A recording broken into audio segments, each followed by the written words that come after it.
일본 사람들뿐만이 아니라 영국 사람들까지 이런다고. 대체 왜 다들 한국어에 미쳐 있는 거지? 여기 영국의 언어학 심포지엄에서 그대로 굳어버린 도쿄대 교수가 있습니다. 일본을 휩쓴 한국어의 인기는 어린아이들 위주의 유행이라며 위안을 삼았는데 영국에 도착하자마자 자신이 몰랐던 현실을 깨닫고 엄청난 충격을 받았다고 하는데요. 영국에서 대체 어떤 일이 있었길래 이렇게 놀라고 있을까요? 오늘의 사연 시작합니다. 안녕하세요. 저는 나카무라 유키라고 합니다. 도쿄대학교 언어문학과에서 일본어학을 담당하고 있죠. 처음에 임용되고 자부심이 정말 가득했지만 요새는 이 자부심에 금이 쩍쩍 가고 있습니다. 저도 그렇게 많은 나이는 아닌데요. 솔직히 말하면 요새 젊은 애들 정말 마음에 안 듭니다. 다들 왜 이러는 건가 싶어요. 제가 왜 이렇게 세게 이야기하냐면 학생들에게 현대 일본어의 변화 양상이라는 주제로 발표 과제를 내주곤 하거든요. 그런데 요새는 예전과 달리 학생들의 발표 내용이 점점 이상해지고 있습니다. 작년에 있었던 타나카군의 발표만 해도 그래요. 참 똑똑한 학생이라 기대가 컸는데 선정한 주제부터 당황스럽더라고요. 안녕하세요, 여러분. 오늘 제가 발표할 주제는 한일 믹서의 유행과 그 영향입니다. 웬 한일 믹서? 언젠가부터 이 수업에서 한국어 언급이 많아졌는데 아예 주제를 한일 믹서로 잡다니 미간이 절로 찌푸려지더군요. 그런데 주제를 말한 순간부터 학생들의 눈빛이 달라지는 걸 보고 당황했습니다. 다들 흥미롭다는 듯이 타나카 군을 주목하고 있었죠. 타나카 군은 계속해서 발표를 이어갔습니다. 요즘 우리 또래들 사이에서 한국어와 일본어를 섞어 쓰는 게 유행이잖아요. 이걸 한일 믹서라고 하는데 생각보다 꽤 체계적으로 만들어진답니다. 제가 이걸 언어학적 관점에서 한번 분석해보려고 합니다. 그러더니 타나카 군이 칠판에 몇 가지 예시를 적었어요. 알겠다를 아라소데스라고 하는 것처럼 한국어 단어에 일본어 어미를 붙이는 경우가 가장 흔해요. 그리고 귀엽다를 뜻하는 한국어와 일본어를 합쳐서 키오이라는 새로운 단어를 만들기도 하죠. 학생들이 웃으면서 고개를 끄덕이는 게 보였어요. 특히 앞줄에 앉은 사토군의 반응이 인상적이었죠. 그의 눈이 반짝이더니 옆자리의 친구들에게 몸을 기울이며 속삭였어요. 야, 나도 그거 쓰는데. 아라소데스 완전 내 입버릇이야. 주변 학생들도 키득거리며 대답했어요. 맞아, 나도 맨날 쓰지. 근데 마지 대박은 어때? 이것도 자주 쓰던데. 이런 반응을 보고 타나카 군이 학생들에게 질문을 던지더라고요. 여러분, 혹시 이런 표현들을 실제로 많이 사용하고 계신가요?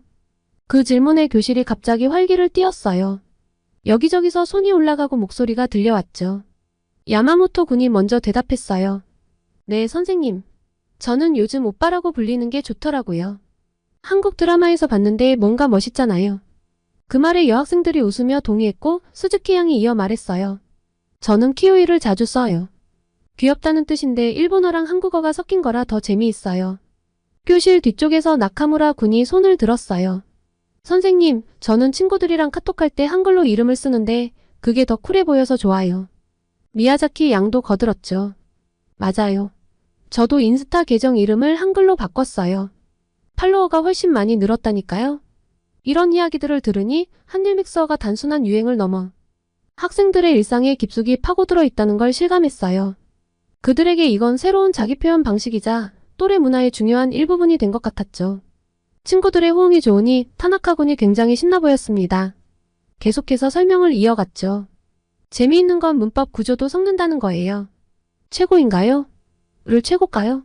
라고 하는 식이죠. 심지어 위험해라는 뜻의 일본어에 한국어 인대를 붙여서 야바인데? 라고 말하기도 해요. 그 순간 교실에서 웃음소리가 터져나왔어요.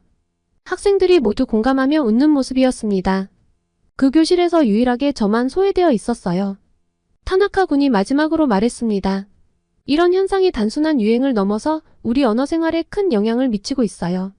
심지어 초등학생들 사이에서는 한글로 이름을 쓴 명찰을 다는 게 유행이래요. 어쩌면 이런 한일 믹서가 나중에는 정식 언어로 인정받아 사전에 등재될 수도 있지 않을까요? 발표가 끝나자 교실은 술렁이기 시작했어요. 학생들은 서로 한일 믹서를 사용하며 대화를 나누기 시작했고 어떤 학생들은 자기가 한국 여행 다녀온 이야기를 하기 시작했죠. 저는 그 광경을 보면서 할 말을 잃었어요. 저는 이 한국어 유행이 정말 어린 10대 위주의 유행이라고 생각했거든요. 유행을 쫓아가려는 일부 10대요. 그런데 이렇게 젊은 층에게 보편적으로 퍼져 있다니 어떻게 받아들여야 할지 모르더군요. 이게 단순한 유행이 아니라 우리 언어의 정체성을 위협하는 것이라고 생각이 되었습니다. 결국 제가 입을 열었습니다. 여러분, 잠깐만요. 정말 이런 표현들을 일상적으로 쓰나요? 학생들이 일제히 고개를 끄덕였어요. 한 학생이 대답했습니다.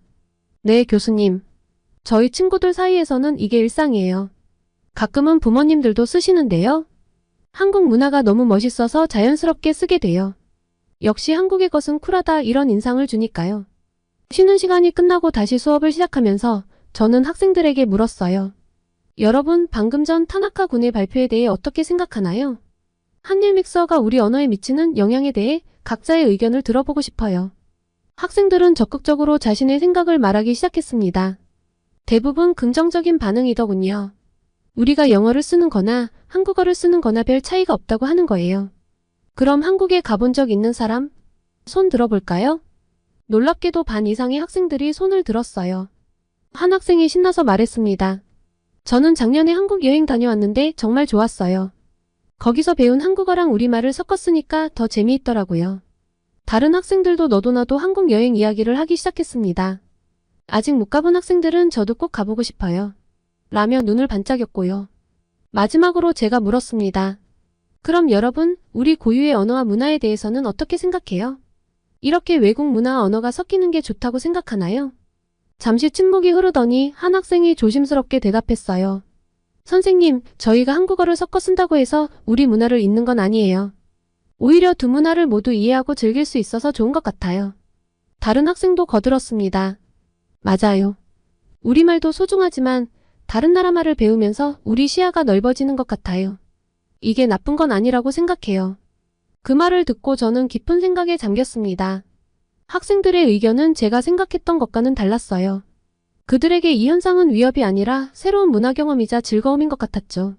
하지만 여전히 마음 한편으로는 우리의 정체성이 흐려지는 것 같아 불안했습니다. 그리고 이 불안감은 매년 매학기 수업을 할 때마다 점점 더 커지고 있었는데요. 다들 한국 혈통인가 싶을 정도로 한국에 우호적이어서 수업이 끝나고 연구실로 돌아오는 길에 머릿속이 복잡해졌어요. 학생들의 반응이 너무나 충격적이었거든요. 우리말과 문화에 대한 자부심은 어디로 간 걸까요? 한숨을 푹 내쉬고 교수 식당으로 갔는데 동료 교수님이 저를 보고 묻더군요. 유키 선생 얼굴이 안 좋아 보이네요. 무슨 일 있었어요? 저는 한숨을 쉬며 대답했죠. 사토 교수님, 오늘 학생들 발표를 들었는데 정말 놀랐어요. 요새 젊은 애들이 너도 나도 한일 믹서라는 걸 쓴대요. 우리말하고 한국어를 막 섞어서 쓰는 거예요. 사토 선생님은 오히려 흥미롭다는 표정을 지었어요. 아, 그거요? 요즘 젊은이들 사이에서 유행이라던데. 재미있지 않나요? 저는 믿을 수 없다는 듯이 그를 쳐다봤어요. 재미있다고요? 우리 언어가 오염되고 있는데 어떻게 그렇게 말씀하실 수 있죠? 그때 옆자리에 카츠로 교수가 끼어들었어요. 유키 선생, 너무 부정적으로만 보지 마세요. 이건 문화 교류의 한 형태일 뿐이에요. 오히려 우리 학생들의 국제적 감각을 키워주는 좋은 기회일 수도 있어요. 저는 고개를 저었어요. 하지만 우리의 정체성은요? 우리 고유의 문화와 언어는 어떻게 되는 거죠? 카츠로 교수는 미소를 지으며 말했어요. 유키 선생, 문화란 항상 변화하고 발전하는 거예요. 우리가 지금 쓰는 일본어도 과거의 그것과는 많이 다르잖아요. 이것도 그런 변화의 한 과정일 뿐이에요. 카츠로 교수님의 말에 수긍할 수 없었지만 더 이상 반박할 말이 떠오르지 않았어요. 그렇게 하루 종일 찝찝한 기분으로 지내고 집으로 돌아갔습니다. 집에 가보니 방학을 맞아 조카 마이코가 놀러와 있었어요. 고등학생인 마이코를 보자 문득 궁금증이 생겼죠. 마이코, 너도 혹시 한일 믹서 쓰니? 마이코는 눈을 동그랗게 뜨며 대답했어요. 이모도 안 해? 당연히 쓰지. 요즘 애들 다 그렇게 말해. 한국어 못하면 따돌림 당할 수도 있다고. 그 순간 마이코의 가방에 달린 명찰이 눈에 들어왔어요. 한글로 마이코라고 쓰여 있었죠. 마이코, 그 명찰 한글이구나. 마이코는 활짝 웃으며 말했어요. 응, 이거 요새 완전 대유행이야. 한글로 이름 쓰는 게 완전 인싸템이거든. 이모, 근데 나 얼마 전에 한국 갔다 온 거 알아? 진짜 대박이었어. 역시 한국은 최고야. 순간 현기증이 났어요. 제 조카가 한국을 이렇게 좋아하는 것도 당황스러웠고 인싸템이니 대박이니 하는 말들도 당황스러웠거든요. 마이코, 잠깐만. 그게 다 무슨 뜻이야? 마이코는 제 반응이 우스운 듯 키득거렸어요. 이모도 참, 인싸템은 잘 나가는 애들이 쓰는 아이템이라는 뜻이고 대박은 최고, 엄청 좋다는 뜻이야. 완전 기본 중에 기본인데 어느 학교 쓰면서 그것도 몰라? 저는 그 자리에 털썩 주저앉고 말았어요. 우리말이, 우리 문화가 이렇게 변해가고 있다니 정말 심각한 문제라고 느꼈습니다. 다음날 같은 과 교수님과 이야기를 하다가 이 문제를 제기했어요. 우리 학생들이 쓰는 언어가 심각하게 오염되고 있어요. 이대로 가다가는 우리의 정체성을 잃게 될 거예요. 뭔가 대책을 세워야 해요. 하지만 대부분의 교수들은 제 우려를 심각하게 받아들이지 않았어요. 오히려 이런 현상이 자연스러운 언어 발전의 과정이라며 긍정적으로 봐야 한다고 했죠. 이야기가 통하지 않아 서글픈 마음으로 연구실로 돌아왔습니다. 제가 너무 꽉 막히고 답답한 사람인 걸까요? 언어는 그 나라의 문화 정체성이라고 생각하는데 이렇게 일본의 근간이 흔들리는 건 너무나 심각한 일이 아닌가요? 하지만 주변 사람들은 아무도 제 걱정을 이해해주지 않았습니다. 결국 저는 다음 학기부터 직접 행동으로 옮기기로 했어요. 수업 내용을 크게 바꿨는데요. 우선 일본 고전 문학을 더 많이 다루고 우리 언어의 역사와 특징에 대해 깊이 있게 가르치는 것으로 계획을 세웠죠. 학생들이 우리말의 아름다움을 깨닫게 된다면 분명 변화가 있을 거라고 믿었거든요. 하지만 현실은 제 기대와 달랐어요. 제 강의의 수강 신청 인원은 역대 최악을 기록했습니다. 올해의 시작은 정말 끔찍했어요. 동료 교수들도 저를 이해하지 못했죠. 유키 선생 시대에 뒤떨어진 수업으로는 학생들의 관심을 끌 수 없어요. 라는 말을 듣고 정말 큰 좌절감을 느꼈습니다. 그렇게 학생들에게 외면당한 한 학기가 지나고 저는 깊은 고민에 빠졌어요. 제가 너무 고루한 생각을 하고 있는 걸까요? 아니면 정말로 우리 문화 언어가 위험에 처한 걸까요? 이 질문에 대한 답을 찾기 위해 노력하던 중 도쿄대학교 교육학과에서 문부가 학성과 함께 현대 일본의 언어 교육 방향성 심포지엄에 참여하게 되었습니다. 제가 이 심포지엄의 주요 패널로 참가하게 되었는데 사실 마음이 무거웠어요. 과연 제 이야기를 주의 깊게 들어줄까? 하는 약간의 의문이 있었으니까요. 회의장에 도착해보니 이미 많은 교육 전문가들과 문부가 학성 관계자들이 모여 있었습니다. 심포지엄이 시작되고 제 차례가 되자 저는 조심스럽게 제 의견을 피력했어요. 최근 우리 젊은이들 사이에서 한일 믹서라는 것이 유행하고 있습니다. 우리말과 한국어를 마구 섞어 쓰는 현상인데 이대로 가다간 우리의 언어와 문화가 위험해질 것 같아 우려됩니다. 전통 문화 언어 교육을 더욱 강화해야 한다고 생각합니다. 그러자 문부가 학성의 한 관계자가 말을 받았어요. 나카무라 교수님, 그 문제에 대해서는 저희도 인지하고 있습니다. 하지만 이건 단순한 문제가 아닙니다. 지난 20년간 한류의 영향으로 일본 문화 전반이 변화하고 있어요. 2003년 겨울연가로 시작된 한류가 이제는 제4차 시기에 접어들었고 특히 젊은 세대들은 SNS를 통해 한국의 최신 유행을 실시간으로 접하고 있죠. 이건 단순한 유행이 아니라 하나의 주류 문화로 자리 잡았다고 볼 수 있습니다. 다른 교육학 교수도 의견을 냈어요. 맞습니다. 실제로 지난해 인기 SNS에서 일본 이용자들의 검색어를 분석했더니 한국 패션과 한국 헤어스타일은 물론 한글로 된 해시태그가 100위 안에 들었을 정도예요. 우리가 이 흐름을 막을 수는 없습니다. 저는 놀라움을 감출 수 없었어요. 하지만 그렇다고 우리의 전통을 잃어버려도 되는 걸까요? 그러자 도쿄대의 한 동료 교수가 말했어요. 유키 선생, 전통을 잃는 게 아니라 새로운 문화와 조화를 이루는 거예요. 예를 들어 도쿄의 한인타운인 시노쿠보는 이제 관광명소가 되었어요. 코로나 이전 하루 10만 명이던 방문객이 지금은 80% 수준으로 회복되었고 한인 점포 수는 오히려 늘었답니다. 이건 우리 경제에도 도움이 되고 있어요. 문부가 학성의 다른 관계자도 의견을 보탰습니다. 우리가 할 일은 이 변화를 억누르는 게 아니라 올바른 방향으로 이끄는 거예요. 양국의 문화가 서로 존중받으며 조화롭게 공존할 수 있도록 하는 거죠.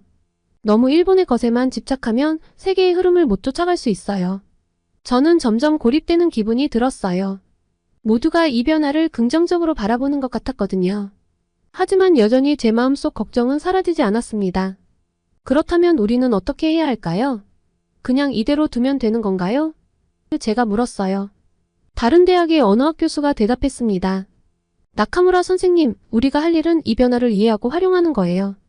예를 들어 한일 양국의 언어와 문화를 비교하고 연구하는 과정에서 우리 언어와 문화의 특징을 더 깊이 이해할 수 있을 거예요. 이런 접근이 오히려 우리의 정체성을 강화할 수 있답니다. 심포지엄이 끝나고 나왔을 때 제 마음은 복잡했어요. 제 주장이 시대착오적으로 여겨진 것 같아 속상했죠.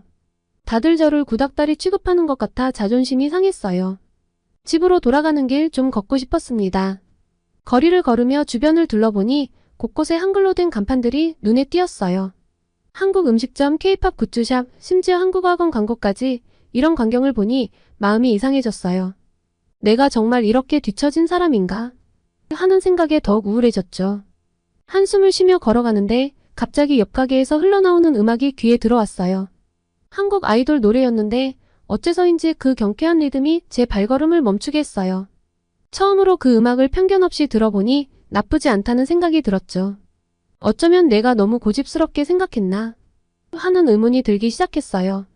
하지만 여전히 우리의 정체성을 어떻게 지켜나갈 수 있을지에 대한 고민은 남아있었습니다. 다음날 아침 평소처럼 도쿄대로 출근했어요. 그런데 제 연구실에 도착하자마자 조교가 급하게 저를 찾더라고요. 나카무라 교수님, 영국에서 심포지엄 참석 여부를 회신해달라고 연락이 왔는데요. 국제언어 동향 심포지엄이라고 하네요. 저는 놀라서 초청장을 확인해봤습니다. 옥스퍼드 대학에서 주최하는 국제적인 언어학 심포지엄이었죠. 그리고 거기에 제가 초청된 거예요. 저는 망설임 없이 이 심포지엄에 참가하기로 결심했습니다. 어쩌면 이 기회를 통해 더 넓은 시각을 얻고 우리의 언어와 문화를 지키면서도 세계의 흐름에 발맞출 수 있는 방법을 찾을 수 있지 않을까 싶었거든요. 제가 너무 구닥다리인 건지 아니면 중요한 걸 일본 사람들이 놓치고 있는 건지 확인도 하고 싶었고요. 영국으로 떠날 준비를 하면서 제 마음 한편으로는 기대와 불안이 교차했습니다. 심포지엄 개최 장소인 옥스퍼드 대학에 도착했을 때는 기대감이 좀 더 커졌던 것 같네요. 옥스퍼드 대학의 웅장한 강당에 앉아 있었어요. 그리고 스미스 교수님의 발표가 시작되었습니다. 스미스 교수는 발표를 시작하며 말했습니다. 옥스퍼드 대학이 최근 한국어를 12번째 외국어로 채택했습니다. 이는 단순한 결정이 아닙니다. 한글의 과학성과 우수성 때문입니다. 저는 의아한 표정으로 고개를 들었습니다. 한글이 그렇게 대단한가? 스미스 교수는 계속해서 설명했습니다. 한글은 세계에서 가장 과학적이고 체계적인 문자 중 하나입니다. 자음의 모양이 발음 기관을 본떠 만들어졌고 비슷한 소리는 비슷한 모양을 가지고 있죠. 이는 다른 언어에서 찾아보기 힘든 특징입니다. 영국의 저명한 교수가 한국어를 이렇게 높이 평가하다니 좀 질투가 났어요. 저도 그 정도는 알고 있었지만 일본어도 배우기 쉬운 과학적인 문자라고 생각하거든요. 더 놀라운 것은 스미스 교수가 말을 이어갔습니다. 한글의 학습 용이성입니다. 하버드 대학의 한 교수는 1시간만 주어진다면 한글을 읽는 방법을 가르칠 수 있다고 말했습니다. 실제로 영국의 초중고에서 한국어를 가르치는 학교가 급증하고 있어요. 2022년 45개에서 작년에는 68개로 늘었죠. 저는 깊은 생각에 빠졌습니다. 우리 일본에서는 한글 사용을 우려하는데 여기서는 오히려 장려하고 있다니. 대체 왜 이렇게 하는 거지? 스미스 교수는 계속해서 한글의 역사적 중요성에 대해 설명했습니다. 한글 덕분에 한국의 문맹률이 극적으로 감소했습니다. 광복 직후 78%였던 문맹률이 현재는 1% 이내로 떨어졌죠. 유네스코에서도 이를 크게 평가해 세종대 왕상을 제정했습니다. 그의 말에 청중들 사이에서 놀라움의 탄성이 흘러나왔습니다. 스미스 교수는 이어 말했습니다. 이런 급격한 변화는 한글의 과학성과 접근성 덕분입니다. 반면 중국어의 경우를 보면 상황이 많이 다릅니다. 중국어는 3만에서 5만 자의 한자를 사용하는데 이는 학습에 큰 장벽이 됩니다. 스미스 교수는 프로젝터로 중국어 학습의 어려움을 보여주는 도표를 띄웠습니다. 중국 정부도 이 문제를 인식하고 1960년대에 3,500자의 상용 한자를 지정했습니다. 하지만 이마저도 많다고 판단해 다시 1,800자로 줄였죠. 그럼에도 불구하고 컴퓨터 시대가 오면서 새로운 문제가 발생했습니다. 그는 잠시 물을 마시고 계속했습니다. 중국어를 컴퓨터에 입력하려면 핑인이라는 로마자 표기법을 사용해야 합니다. 즉 한자도 알아야 하고 그 한자의 영어 발음도 알아야 하는 거죠. 게다가 중국어의 성조 시스템과 수많은 방언까지 고려하면 언어학습의 복잡성은 더욱 증가합니다. 저는 이 설명을 들으며 우리 일본어의 상황과 비교하고 있었습니다. 우리도 한자를 사용하지만 한글만큼은 아니어도 히라가나와 카타카나 덕분에 상대적으로 학습이 쉬운 편이라는 생각이 들었죠. 스미스 교수는 결론을 내렸습니다. 이런 이유로 현대사회, 특히 IT 시대에서 한글의 효율성이 더욱 부각되고 있습니다. 실제로 한국인, 일본인, 중국인의 메시지 입력 속도를 비교하면 한국인이 가장 빠르다는 결과도 있습니다. 이 말을 들으며 저는 언어의 효율성과 접근성이 한 국가의 발전에 얼마나 큰 영향을 미칠 수 있는지 새삼 깨달았습니다. 동시에 우리 일본어 교육 시스템에 대해서도 다시 한번 생각해 볼 필요가 있겠다는 생각이 들었죠. 이렇게 모든 정보를 듣고 있자니 제 마음속에 복잡한 감정이 일었습니다. 한편으로는 놀라움과 경외심을, 다른 한편으로는 부끄러움을 느꼈죠. 얼마나 편협한 시각으로 한국어를 바라보고 있었는지 깨달았기 때문입니다. 스미스 교수의 마지막 말이 제 마음을 흔들어 놓았습니다. 영국에도 한국어가 엄청나게 침투했는데요. 우리는 보다 열린 시각으로 바라볼 필요가 있다고 생각합니다. 언어는 이제 한 나라의 것이 아닙니다. 전 세계 사람들이 함께 즐기고 사용하는 문화의 일부입니다. 우리는 이런 변화를 두려워하지 말고 오히려 이를 통해 서로의 문화를 이해하고 소통하는 기회로 삼아야 합니다. 그래서 저희 옥스퍼드 대학교의 랭귀지 센터도 한국어를 채택했죠. 그 순간 제 마음속에 새로운 시각이 열렸습니다. 어쩌면 우리가 걱정하는 것처럼 일본의 정체성이 위협받는 게 아니라 오히려 세계와 소통할 수 있는 새로운 기회를 맞이하고 있는 건 아닐까요? 스미스 교수님과 조금 더 이야기를 해보고 싶었습니다. 스미스 교수의 발표가 끝난 후 저는 그에게 다가가 더 자세한 이야기를 나누고 싶다고 말했습니다. 아주 흔쾌히 좋다고 하더군요. 우리는 회의장 근처의 카페로 자리를 옮겼습니다. 스미스 교수님, 옥스퍼드 대학에서 한국어를 채택한 구체적인 과정이 궁금합니다. 스미스 교수는 미소를 지으며 대답했습니다. 우리 옥스퍼드 대학 랭귀지 센터의 12번째 외국어로 한국어가 선정되었다고 했잖아요. 이 센터는 매년 수천 명의 학생, 교직원, 일반인들이 외국어를 배우는 곳입니다. 여기서 한국어를 가르쳐달라는 수요가 정말 많았어요. 그렇군요. 기존에는 어떤 언어들을 가르쳤나요? 주로 프랑스어, 독일어, 스페인어 등 유럽권 언어 8개와 일본어, 중국어, 아랍어였죠. 한국어는 올해 10월부터 시작할 예정입니다. 저는 궁금증을 참지 못하고 물었습니다. 왜 하필 한국어였을까요? 흥미로운 질문이에요. 스미스 교수가 답했습니다.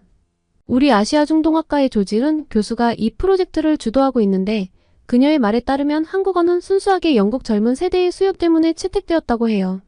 이는 매우 이례적인 일이죠. 젊은 세대의 수요라 단순히 아이돌이나 드라마 때문은 아닌가요? 스미스 교수는 고개를 저었습니다. 그 이상이에요. 사실 영국의 MZ세대에게 한국어는 일종의 판타지 언어가 되고 있답니다. 세련되고 쿨한 이미지의 언어로 인식되고 있어요. 저는 깊은 생각에 빠졌습니다. 일본이나 영국이나 한국이 쿨한 이미지로 인식되고 있는 건 똑같잖아요. 스미스 교수는 계속해서 설명했습니다. 덕분에 학부형들의 수요가 많아 영국의 초중고에서 한국어를 가르치는 학교가 급증하고 있는데요.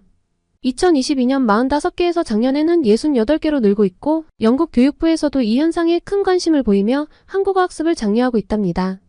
와, 정말 놀라운데요. 한국어를 이렇게 보편적으로 많이 배우고 있다니 신기하기도 하고요. 그렇죠. 스미스 교수가 동의했습니다. 옥스퍼드 대학교에서는 지금 안녕 코리안이라는 7권짜리 교재를 만들고 있어요. 한국어는 이제 한국만의 것이 아니다라는 전제로 쓰고 있죠. 2021년에는 K-팝을 주제로 한 트윗이 전 세계적으로 78억 개에 달했어요. 사람들은 대박 먹방 같은 단어를 자기들 언어와 조합해 쓰면서 즐깁니다. 한류 팬들끼리 가상의 K-세계관을 만들었고 한국어가 그들의 놀이 도구가 된 거죠. 그래서 이런 단어들 중심으로 교육을 할 예정입니다. 이 모든 이야기를 들으면서 저는 제가 얼마나 좁은 시각으로 언어와 문화를 바라보고 있었는지 깨달았습니다. 제가 좀 편협했던 것 같았어요. 스미스 교수의 마지막 말이 제 마음을 더욱 흔들어 놓았습니다. 나카무라 교수님, 한류가 시들해져도 한국어는 남을 거예요. 70년대, 80년대의 일본 만화 붐처럼요. 지금 한국어를 배우는 MZ세대들이 쌓은 문화적 유산은 오래 남을 겁니다. 언어학자라면 한국어를 연구하고 고민해볼 타이밍이에요. 심포지엄이 끝난 후 저는 다른 교수들과 함께 저녁 식사를 하게 되었는데요. 여기서도 한국어가 화제였습니다. 테이블에 앉아 독일에서 온 밀러 교수가 말을 꺼냈습니다. 나카무라 교수, 이번 발표들 어떻게 보셨나요? 특히 한글에 대한 내용이 인상적이었어요. 저는 솔직히 답했습니다. 사실 많이 놀랐어요. 한국어에 대해 이렇게 깊이 있게 생각해 본 적이 없거든요. 밀러 교수는 눈을 반짝이며 말했습니다. 오, 유감이네요. 독일의 언어학자들은 한글의 과학성에 굉장히 관심이 많답니다. 24개의 문자로 약 8,000개의 소리를 낼 수 있다니 그 효율성이 믿기지 않아요. 프랑스에서 온 디퐁 교수가 거들었습니다. 맞아요. 게다가 한글은 배우기도 쉽죠. 아침 글자라고 불리는 이유가 있어요. 하루면 기본을 배울 수 있으니까요. 저는 의아해하며 물었습니다. 정말인가요? 우리 일본어는 외국인들이 배울 때 꽤 걸리는데 한국어는 그렇게 빠른가요? 그때 중국에서 온 리 교수가 말을 이었습니다. 맞아요. 사실 우리 중국어나 일본어로 컴퓨터 자판을 치는 것과 한글로 치는 것의 속도 차이가 7배나 난다는 연구 결과를 봤어요. 정보화 시대에 이건 엄청난 장점이죠. 저는 깜짝 놀라 물었습니다. 7배나요? 어떻게 그런 차이가 날 수 있죠? 리 교수는 설명을 이어갔습니다. 우리 중국어의 경우 한자를 입력하려면 먼저 발음을 영어로 입력하고 그 중에서 원하는 한자를 선택해야 해요. 일본어도 비슷하죠. 하지만 한글은 바로 소리나는 대로 입력할 수 있어요. 뒤폰 교수가 덧붙였습니다. 게다가 한글은 자음과 모음의 조합이 매우 체계적이에요. 영어는 같은 철자도 위치에 따라 발음이 다르지만 한글은 하나의 글자가 하나의 소리만 나죠. 저는 점점 더 흥미를 느끼기 시작했습니다. 그렇군요. 우리 일본어의 가나도 비슷한 원리인데 한자와 함께 쓰다 보니 복잡해지는 것 같아요. 밀러 교수가 말했습니다. 맞아요. 한글의 또 다른 장점은 표현할 수 있는 소리의 다양성이에요.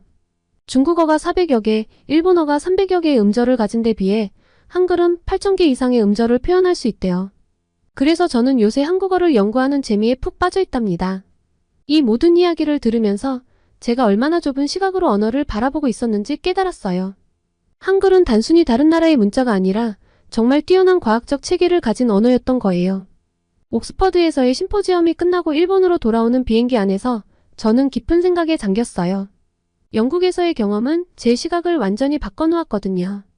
특히 한국어의 저력과 과학성, 그리고 그것이 어떻게 세계화되고 있는지를 직접 목격한 것은 정말 충격적이었습니다. 도쿄에 도착했을 때 저는 이미 머릿속으로 새로운 계획을 세우고 있었어요. 제 수업 방식을 혁신적으로 바꿔야겠다고 결심했거든요. 더 이상 단순히 전통적인 일본어만을 고집할 게 아니라 현대의 언어 트렌드를 수용하면서도 일본어의 가치를 재조명하는 새로운 교육 방식이 필요하다고 생각했습니다. 다음 날 출근하자마자 저는 학과장님을 찾아갔어요. 학과장님, 제가 새로운 강의를 개설하고 싶습니다. 현대 일본어와 글로벌 언어 트렌드라는 제목으로요. 학과장님은 의아한 표정을 지으셨어요. 유키 선생, 당신이 그런 제안을 하다니 놀랍네요. 어떤 내용인가요? 저는 설명을 이어갔습니다.